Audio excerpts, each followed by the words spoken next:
Welcome to our pilot show of humans using LinkedIn. I'm Teddy Burriss, your host. Our special guests today are Greg Frick and Ginger Edwards, and we're going to share with you some ideas that we hope you can benefit from, because the show is all about humans using LinkedIn, helping other humans who want to use LinkedIn. For those who don't know me, I'm a LinkedIn strategist and advisor. I've been teaching LinkedIn as a business tool since 2009. I'm out of North Carolina, actually out of the Winston-Salem area of North Carolina. And I think both of my guests are actually out of North Carolina as well. And my business is all about helping individuals and sales teams who, again, want to use LinkedIn as a business tool. Let me have our guests introduce themselves. Ginger, welcome to the show. Would you introduce yourself to the audience? Absolutely. Thanks for having me, Teddy. My name's Ginger Edwards. I'm an account manager with GFL Environmental, which is a very large trash company. Yes, I'm very close to you, Teddy, here in the Triad, North Carolina. And I do a lot of prospecting. I do a lot of following of businesses. And, I love LinkedIn, and I've been doing this now for probably 20 years. Yeah, cool. Well, thanks for joining me, Ginger. So, Greg, would you introduce yourself to the audience, please?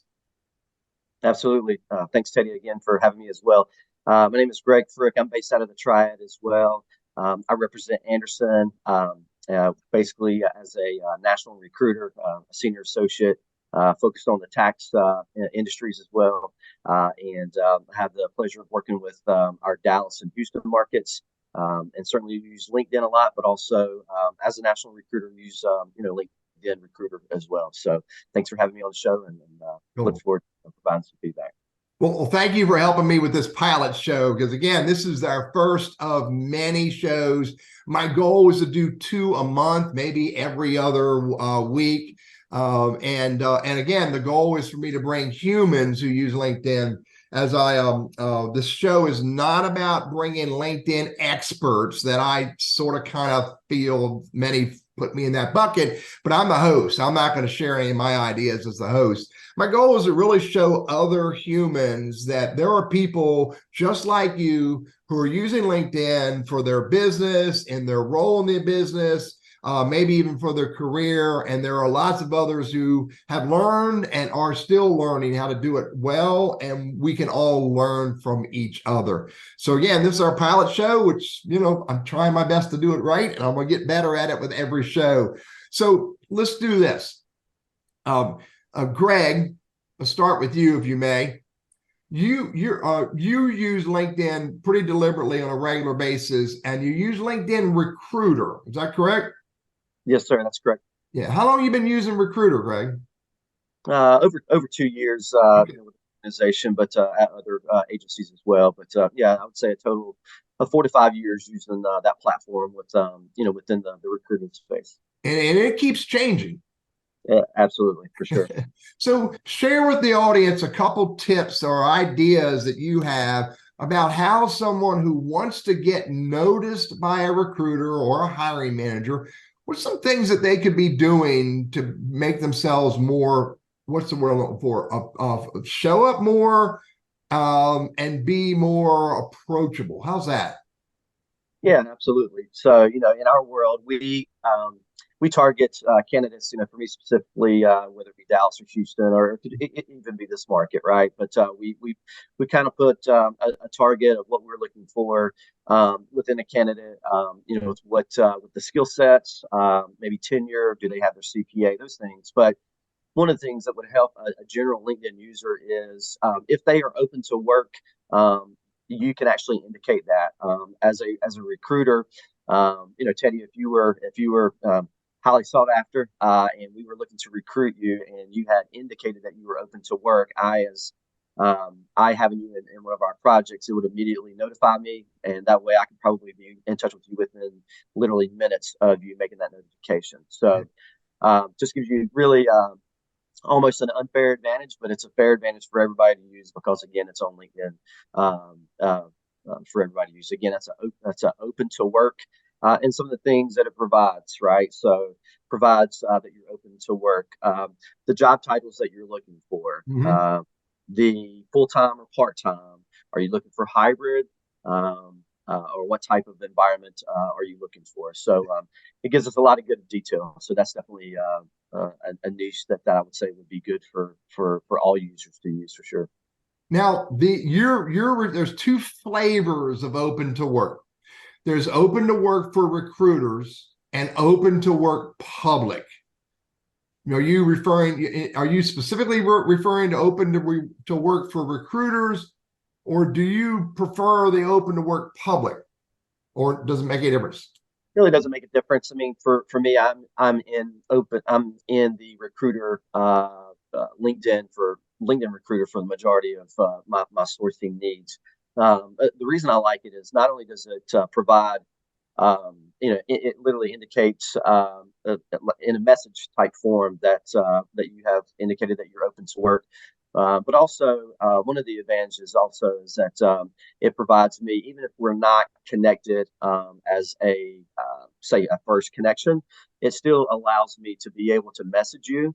Even if you're a second or third connection, I can still message you and have correspondence. But also, one of the other advantages, sometimes in LinkedIn, it doesn't show you the contact information. In LinkedIn Recruiter takes it the next step. Sometimes it does provide that, or the candidate can provide that information, if they're looking at, new job opportunities.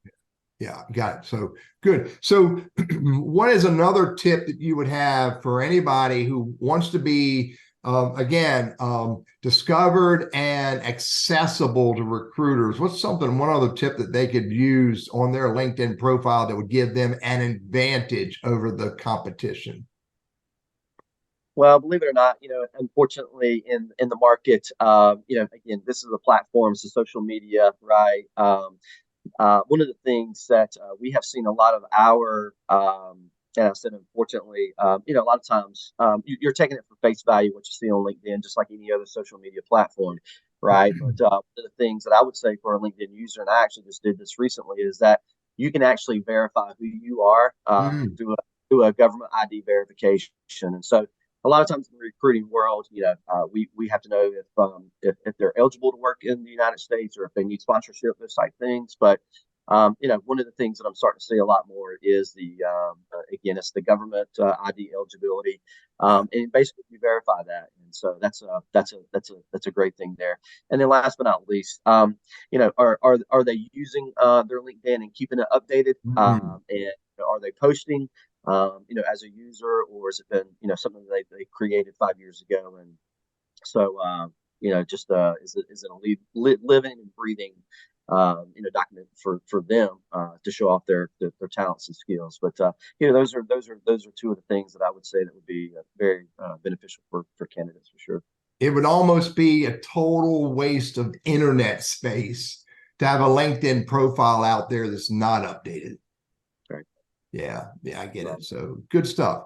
So, all right. And Greg, I'm going to share your LinkedIn profile URL in the description of this video. I encourage anybody who's relevant to you to follow you on LinkedIn at the very least. So cool. So, Greg, thanks for sharing those ideas. Thank you. Ginger, you're a business developer, so you're, in my words, not yours, you're actively hunting for people on a regular basis. Absolutely. In fact, I will hop in and hop out of LinkedIn a couple of different times throughout the day. For example, when I'm reading an article in the Triad Business Journal, I might discover something that's being built or on the construction radar, and then I will go to LinkedIn to find out who the players are and try to connect with them. Yeah. So on one hand, I am looking for the news that's happening in the Triad and who the players are. And on the other hand, I'm also looking for my current customers where they might have personnel and staff changes, where they might have been given some award. And I try to bring a level of gratitude in all of my business social media, congratulating them on perhaps that award or a new employee, or perhaps one of their personnel has received an accolade from their company. So I like to put and mix a nice human note into it, just because I feel like I'm relevant to their business. If they're already a customer, I want them to know I pay attention. And on one level, I feel like people are like, hey, somebody's actually noticing. Mhm. And on another level, I can also be top of mind. If I jump into a conversation, then suddenly I'm top of mind. It's like, oh yeah, there's Ginger at GFL again. And we all need a little bit of reminding, from time to time. And another way I use the product is when I sign a deal. Perhaps there's a new customer in town that's moved here from another state. And I will immediately, right after the ink is dry, go on and ask them to connect. And that way, if they need to refer back to me, or if they would like to see what's happening in our company, then hopefully I remain relevant to them. So it's just this tangled web of being a human, like you call it, and interacting on a business level. And I keep everything professional. I'm probably not the person that posts a lot of things. I might do that in my personal social media. I tend to look at the business format as, I don't want to waste your time. I want to put something out there that I think is important. And if I do post, then it is something that might be a new recycling rule or a state legislation. I want to be seen as someone who can also provide information. And it goes back to being a consultant and account manager at the same time. Cool. I do have a special tip. Okay. If people notice your experience on a laptop with LinkedIn is a little bit different than on a mobile phone of some sort. Well, when you're on the go and you're looking at your phone and somebody is a third level connection or maybe a second level connection, the 3 dots on the right, you can click onto that and that will allow you to send a request to become friends.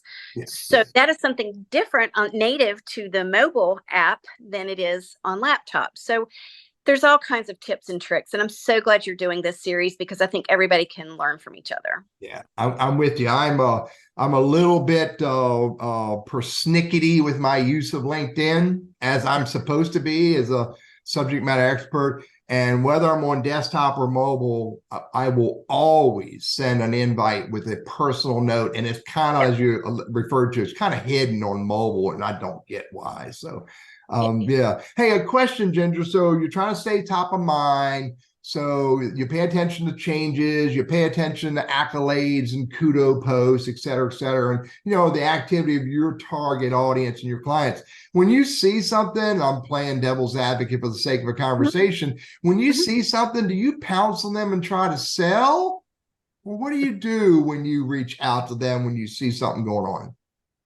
That's a really good question because people don't want to be sold. And usually it's trying to take the stance of how can I help? I see that you're a new facility manager. I'm not sure of your background. Would you entertain a site visit where I can help you through navigating some things in your new role when it comes to waste and recycling? So I really do try to offer some kind of help because that's truly what I want to do. Yeah, good stuff. Good stuff. I knew that. I just wanted you to say that out loud for the audience. So cool, good stuff. Let me see, what's my next step here? As I got my notes, this is show number 1, so I'm building it. Ginger, Greg, thank you very much. This is short and sweet. That's what every episode is supposed to be. A couple little tips, couple little ideas.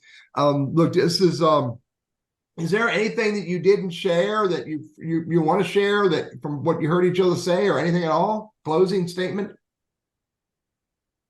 I just simply say, definitely looking forward to connecting with any other users that see this. If there's anything that I could help out with, certainly. Again, I'm in the Central Carolinas and able to help you out there if needed. But currently assisting, out of the Dallas and Houston market specifically. If you know any sharp, upward mobile, CPAs that are looking for a great firm, let me know. Good stuff. Good stuff. Yeah, Ginger, anything? Really, I just want to thank you for the opportunity for doing this. Anybody feel free to reach out to me if you have any kind of questions, again, on the waste and recycling front, maybe what the future holds for different industries. And I'd be glad to pay a site visit and do some kind of free audit because that's what I do. Cool. And it's an industry I mean, every industry is changing. So is the whole recycle waste management world. So, Ginger, thank you very much. Greg, thank you very much. Look, again, Greg Frick, Ginger Edwards, I'll put their LinkedIn profiles in the video. At the very least, reach out and follow them and pay attention to what they share and engage with them where relevant and appropriate. And again, I'm Teddy Burriss. This is the pilot show for humans using LinkedIn. Thank you very much for watching. And if I can help you in any way, don't hesitate to reach out. And if you know someone else who is a great human using LinkedIn, who has some ideas, introduce me to them, because I'm always looking for humans using LinkedIn to bring to the show. Have a good afternoon. Thank you very much.